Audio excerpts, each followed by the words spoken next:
Getting comfy? Snoring a little bit? Good morning, everybody. Welcome back to another Read Aloud of Moo. I really like this story. I just want to jump right into it. We've got some buddies joining us. We have our nice jazzy New Orleans cup.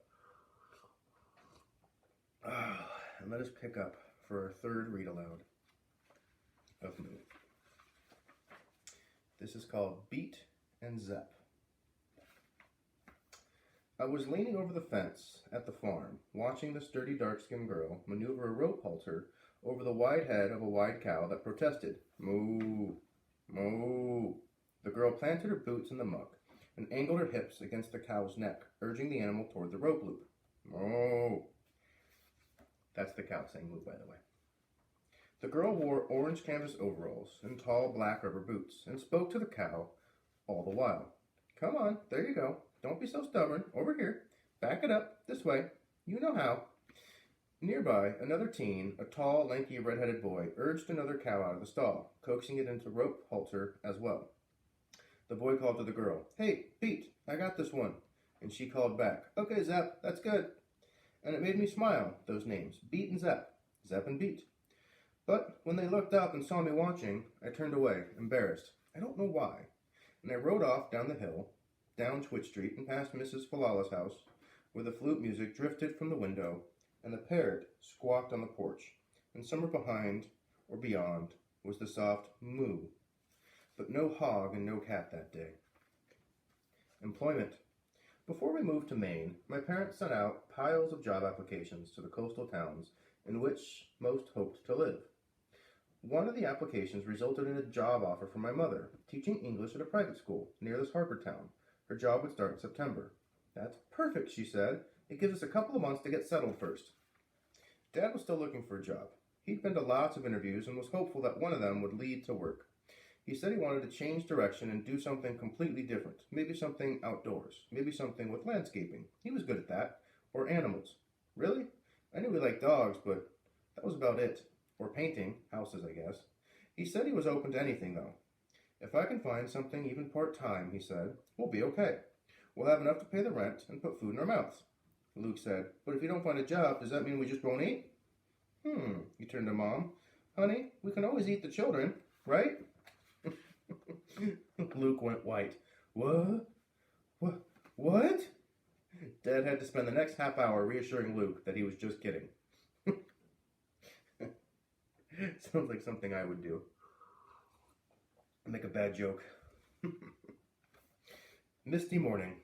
One misty morning, Luke and I rode along the cobble wall, past a cemetery with tilting headstones, circling around the backside of Birchmere Farm, with its pond and grass meadows and graying mossy fences and clumps of cows grazing.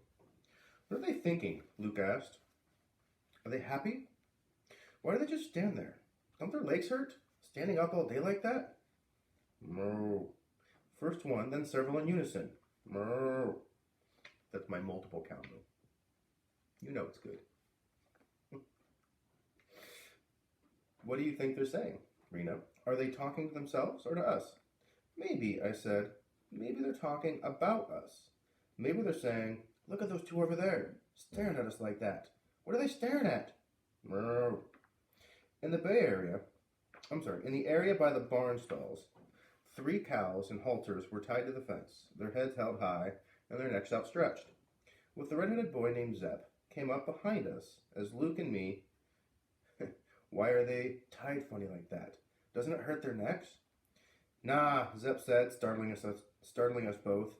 "It's stretching them, getting those muscles strong. Gonna be good show heifers. Heads held nice and high. Yeah." Zep held his own head high, admiring the heifers, as I stood there wanting to say something, wanting to keep him there a little longer, this gangly Zep boy, but no words came out of my mouth. Zep repeated, "Yeah," and moved on, ducking into the feed room as we climbed back on our bikes and rode down the winding road. Ahead of me, Luke's neck was outstretched, like the heifer's, and as he pedaled, he spoke to the retreating cows. Moo. Rocks. Never saw so many rocks. Boulders and stones and pebbles, tall as a bus, small as a pea, craggy and rough and speckled smoothly and lumpy, mossy and poked, piled along the water's edge, stacked. In walls along the roads, jutting out of yards, gray and brown and silver and green, a jumble of rock, stone, granite, vibrating. You feel the energy beneath your feet, coming up through your toes and your legs and your spine, and out the top of your head, into the sky. Again, I love the way she puts her words on the page. The word vibrating is it looks like it's vibrating. The sky is written in just a different arc. Just the way the words fall on the page. Just so creative. Back to Twitch Street. Dad sent us back to Twitch Street, me and Luke, on our own this time. On our own bikes, with more books for Mrs. Falala. Can't you come with us? Luke asked. She's too scary. She might eat us. Don't be silly, Dad said. You and Rena can handle it. And remember, be respectful. Down along Lime Rock Street. Zig right onto Chestnut, knowing the streets now, knowing what leads to where, knowing where the big brown dog lives and the little puppy yaps. Knowing where the big brown dog lives and the little yappy ones waving at the life-size bear sculpture swooping under low branches along the river wall, up over the hill with the wide, wide view. Fields and valley and mountains beyond, stop and turn around, look back, ocean. A wide silk of blue-silver, spotted with tea-green island beneath, a banner of blue-white sky, ocean. We kick off again. Round the loop, skidding to a stop by the tilting house of Mrs. Falala, where the open attic window and the flute music drifting down, and then abruptly stopping. No pig, no alligator, no parrot. Instead, 14 seagulls, white and gray, perched on the rooftop, beaks pointed down toward a long black snake, slithering along the gutter, its head dipping over the edge. Just above the door, we froze and stared. Then the door opened inward, and the long, old, thin arm snatched Luke, then me, and yanked us inside. What you was staring at? What you was spying on? The voice full of honey, but the words not. The books. On our second day in our new town, my mother had met Mrs. Falala in the eye doctor's office. My mother had gone there because a sudden angry red blotch had appeared on one of her eyeballs. The waiting room was crowded, the wait was long, and my mother had been a reporter and could not help asking questions. She would talk with anyone about anything, and people told her things I might not even tell their family or friends. I don't know how willing or unwilling Mrs. Falala was to talk at first, but apparently she did talk, because my mother came away with a great interest in Mrs. Falala.